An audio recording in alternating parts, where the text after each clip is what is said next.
Salut bande de gens et bienvenue sur une vidéo Warmashop. C'est jamais de bol qui vous parle et aujourd'hui on attaque l'actualité du moment.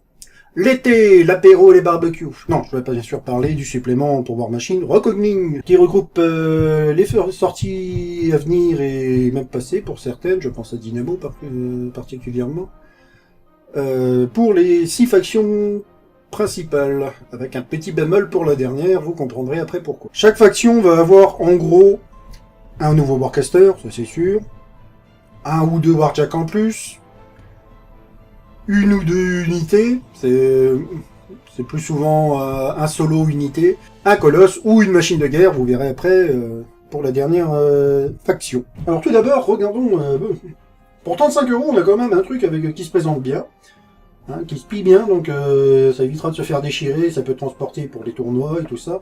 Un format de poche aurait été sympa pour ça, mais sinon, vu que c'est quand même destiné à être dans les bibliothèques, les étagères et tout ça, un petit format cartonné aurait été sympa et de bon goût. On a des illustrations superbes, hein, dont le déjà célèbre Ruin, qui est Ruin des parties. Jeu de mots. Et une Serkova avec ses deux Doomguard du corps. Pas piqué des hannetons. Alors, niveau historique, on a 2 fois 6 pages, c'est un peu léger, mais on est habitué avec Private Corpus. On a donc maintenant les factions et les tiers des nouveaux Warcasters. Donc on a Alley, Hansundurst, Zerkova, Commander Robovnik, Denegra sur poule géante, Tyrion pour le protectorat. Non, pas pour le protectorat, qu'est-ce que je dis moi, le châtiment, et enfin là bien sûr les mercenaires et les Cephalex.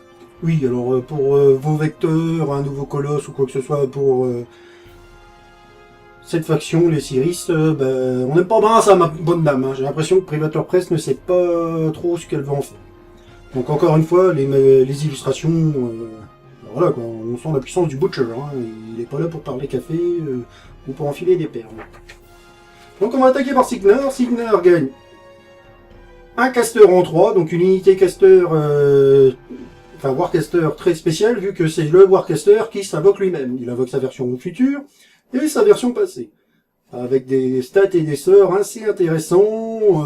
Disons que c'est une valeur sûre pour Signar. Nous avons ensuite Dynamo, le deuxième Warjack lourd semi-prototype du coup, avec la chambre tempête. Le petit dernier de chez Nemo, hein, d'ailleurs, quand vous le prenez avec Nemo, il relance les attaques électriques. Ça tombe bien, il en fait. On dirait que c'est fait penser pour... Avec l'effet du canon tempête qui est sympa, plus il touche, donc il peut tirer que jusqu'à 4 fois, et plus il touche, plus il gagne en puissance. Un peu comme le feat du lieutenant Ken, pour ceux qui voient. Il a une lance avec défense renforcée, allonge, il tape bien...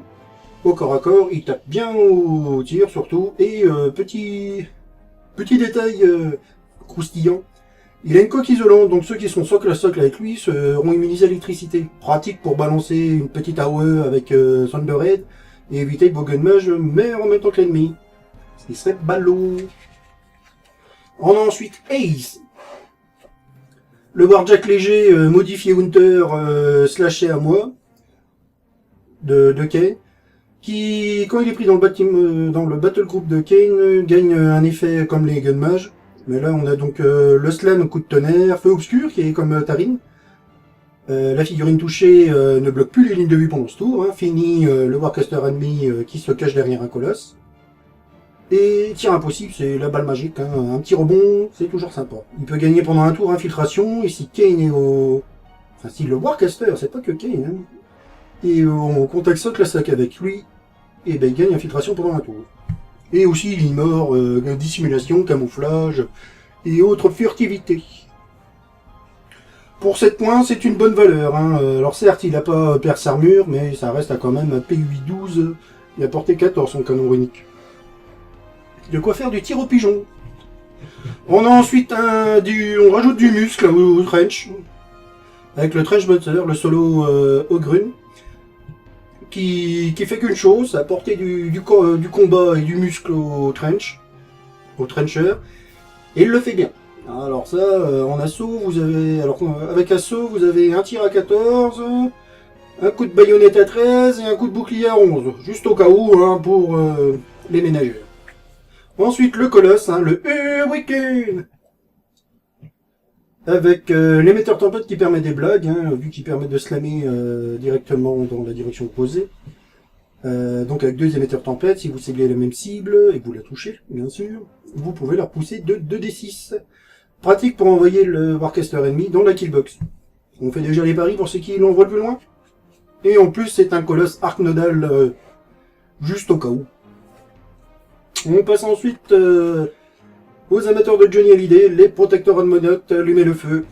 Donc on a Hans Saunders, un Warcaster paladin, qui booste bien les troupes et qui booste bien les Warjacks. Ce qui amène un petit peu une difficulté pour faire une liste avec lui. La liste mi-molette, mi-jambon peut poser des problèmes, mais je pense qu'on le verra souvent. On a ensuite le purifieur, le Warjack léger, qui a un bon implacable et un enchaînement s'il touche avec ses 2 cibles, il remet une grosse patate, hein, au cas où. On a le Hand of Judgment, le Warjack lourd personnage attitré à Feora, qui réchauffera le cœur des amis et des ennemis. Hein, parfait pour vos soirées barbecue. Ensuite, le Révélator.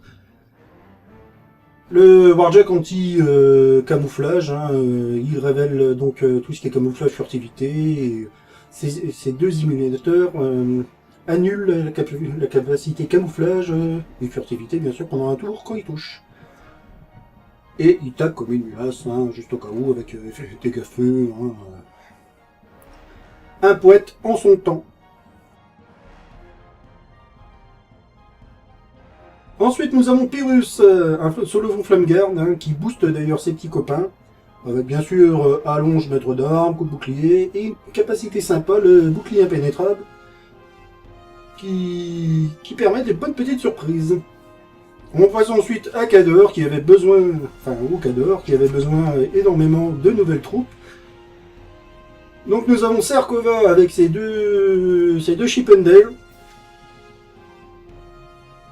avec des sorts intéressants, donc le sort rune de bannissement. Et donc c'est une Greylord, avec tout ça. Sanctuaire sacré aussi, hein, on peut pas la cibler avec des sorts, c'est toujours sympa. Elle a une Laborgoth, au cas où. Hop, les Riverguard, hein, qui sont des Doom River qui ne sont pas obligés de se faire leur attaque berserk. C'est toujours sympa. On a ensuite les 2 nouveaux Jack lourds, mais qui ont des profils de léger, surtout des coups en léger. Donc vous voyez, là c'est un Warjack lourd à un coup de 5 points. Les 2 ont la même feature, on va appeler ça. L'instabilité, ils explosent si vous leur mettez en point de focus. Ça peut être simple, mais ne pas grouper avec vos propres unités. Le Mad Dog peut se réparer, il peut dépenser un point de focus pour gagner 2 points de vitesse, pratique pour aller charger l'ennemi. Mais il perd après des bonus. On a le Rager qui a déjà un must-have. Warjack, comment il s'appelle, les mecs avec les boucliers, je ne me souviens plus comment ça s'appelle. Bah vous voyez quoi, ceux avec le bouclier canon, bah, il a pareil. Il a une protection bouclier aussi, comme le Greenboker, hein, de la précédente vidéo. Donc on a quand même un Warjack défense 20, hein, pour un coup de 6 points qui tire et qui tape assez bien. On a ensuite Win, un petit gars bien sympa, hein, un personnage, le copain de Zorktabir. Et donc c'est un Warjack Doom River en gros. Donc moins 3 de portée si vous lui balancez des sorts, gantelet, masse enchantée, elle dissipe les sorts en entretien, il tabasse, tout ça. Un gars bien sympa pour une faction qui manquait cruellement de renforts et de troupes abusées. Ensuite le Victor, le deuxième colosse de Khador, qui me laisse moi assez dubitatif, hein, quand je vois qu'il a un mortier avec moins 4 au jet d'attaque. Sachant qu'il a en ATD 4, il va pas toucher grand chose, mais il a des effets sympas, hein. L'air d'effet qu'il pose reste pendant un tour un terrain difficile. moins 2 de def, ou en flamme. C'est toujours mignon.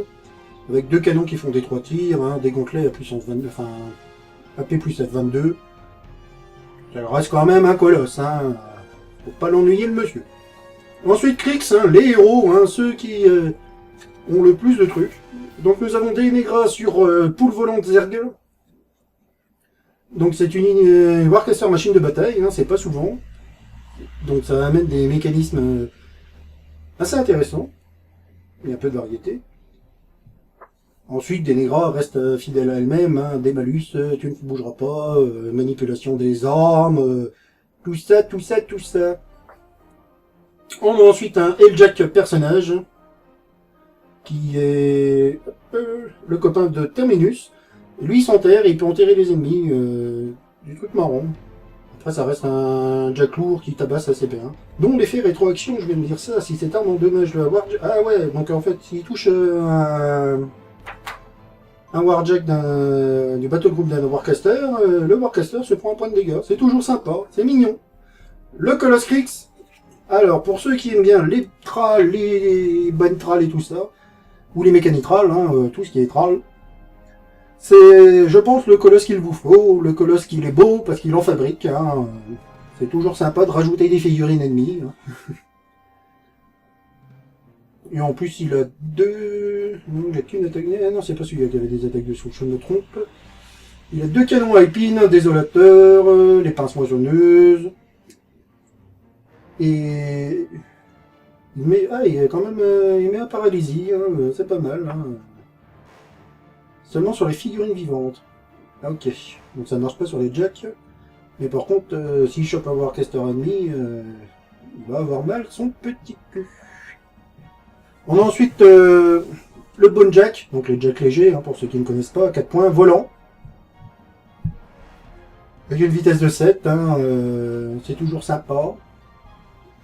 Et un Soul Trapper sur l'Autral qui a pour ce but de récupérer les âmes pour votre Warcaster puisse déchaîner la magie nécrotique. On pense ensuite au Châtiment Tyra qui gagne du coup Tyron. Et pas Tyrion comme je l'ai dit au début, hein, un peu trop de Game of Thrones et de World of Warcraft. Alors un Warcaster de combat avec une lame bouclier, avec l'ordre de fendre les rangs. Son épée est une épée qui tape à 13, hein, du coup, avec allonge et maître d'armes. C'est toujours sympa. Et des sorts qui dépotent, hein, dont agression. C'est toujours un bon sort, ça. Mais ensuite, Moros, un Warjack léger qui joue sur la furtivité. Bien sûr, donc il a le champ de force, il a l'apparition. Il peut, au début du tour, pendant votre phase, vous pouvez le déplacer de 2 pas, tout ça, tout ça. Et lui aussi, sur son arme de tir, paralysie. Et c'est encore sur les figurines vivantes, donc la def passe à 7, il peut ni courir ni charger. Toujours pratique pour un assassinat. On a ensuite le Helios, le Myrmidon Colosse du Châtiment. Moi je l'aime bien. Personnellement, je l'aime bien parce qu'il a un rayon tracteur qui permet de bouger de 3 pouces une figurine dans n'importe quelle direction, donc ça peut permettre des petites surprises. Un petit assassinat ou une patate sur un personnage ou un Warjack un peu encombrant, c'est toujours sympathique, surtout avec ses points fournaises. Et il peut, en dépensant un point de focus, lui, mettre un point de focus à tous les Warjacks du battle group. Ce qui est toujours intéressant. On a ensuite une unité de 3... alors, excusez-moi, les House Briar Electromancers. Donc des messieurs qui balancent de l'électricité, hein, et avec trois types... quand vous tirez, vous avez le choix entre 3 types de projectiles, on va appeler ça comme ça. La fuite d'énergie, le générateur d'éclairs ou le tir à pulsation. Ça reste quand même des armes à allonge, dégâts au cortex et électricité. On a ensuite un petit solo, Mage Hunter, les Soulless Wall Tracker, l'anti-magie du coin, pour protéger vos sorts, par exemple, de Dénégra, enfin vos figurines des sorts de Dénégra. Ensuite, la dernière faction, hein, Cyrus, bah non, hein, toujours au mercenaire. Donc on a un nouveau Warcaster Céphalix, hein, le Coliferx Siphon. Spécialiste dans la torture mentale, avec une attaque de souffle, des sorts dont affliction, surcharge empathique, offensive, potence qui peut faire des petites blagues, voleur de souffle aussi. Et son attaque de souffle met au silence, donc une figurine touchée ne peut pas lancer de sort, ce qui peut être très pratique. On a ensuite, alors, les mercenaires, bien sûr, c'est bien connu, on manquait de pirates, hein, un petit peu de variété, bon. Donc nous avons des gobeurs pirates, avec un pistolet harpon qui... Ils peuvent se téléporter au combat, enfin au contact de la figurine qui a été touchée. Ça peut être sympa. Et leur coût est dérisoire. Nous avons ensuite une unité de personnages, hein, les Devil's Shadow Mutineers. Encore des pirates, hein, yo, oh, oh, si toi aussi tu as compris qu'un pirate c'est free, tu es un pirate. Avec Morlan, Zira. Morlan qui tape assez fort, avec frappe combinée. Zira qui tire, elle, assez fort. Et Mar. La petite particularité, c'est que tant que eux ils tuent une figurine ennemie, vivante ennemie, ils peuvent faire revenir avec tous ses points de vie un camarade décédé. On a ensuite la machine de guerre pour les mercenaires reliques, le Hammerfall Siege Crawler. Un petit bijou de technologie avec un quadruple canon qui fait des 3 plus 1 tir, des brise-sièges, des percussions, machine de guerre. C'est relique, ça tabasse, ça encaisse, mais ça bouge pas vite. Ensuite, on a une galerie de figurines qui vous montrera les diverses figurines à sortir. Donc Dénégra sur sa poule magique, Dynamo, Moros. On a le derrière de Ruin, ne me demandez pas pourquoi on le voit de derrière, mais on a le derrière de Ruin. Le Colosse, les Devil Shadow. Un petit guide de peinture, ce qui est bien pratique pour les débutants, ou si vous êtes en manque d'inspiration, ou d'animation aussi. Hein. Si c'est un gros, je trouve que c'est un gros plus de mettre un guide de peinture quand même. Ça manque chez la concurrence. Et ensuite, on a la fin du scénario hein, avec mes notes qui attaquent. Spoiler, spoiler, spoiler, spoiler. Ça sera toujours la guerre. Et une belle fin, une belle... je pense que cette page résume bien le supplément Krix Power. Voilà les gens, c'est tout pour moi. Vous me retrouvez tous les jours au Bataclan, sinon vous avez un petit aperçu de ce que contient ce supplément, et bien sûr, c'est abusé en gros. Allez, bye, des bisous.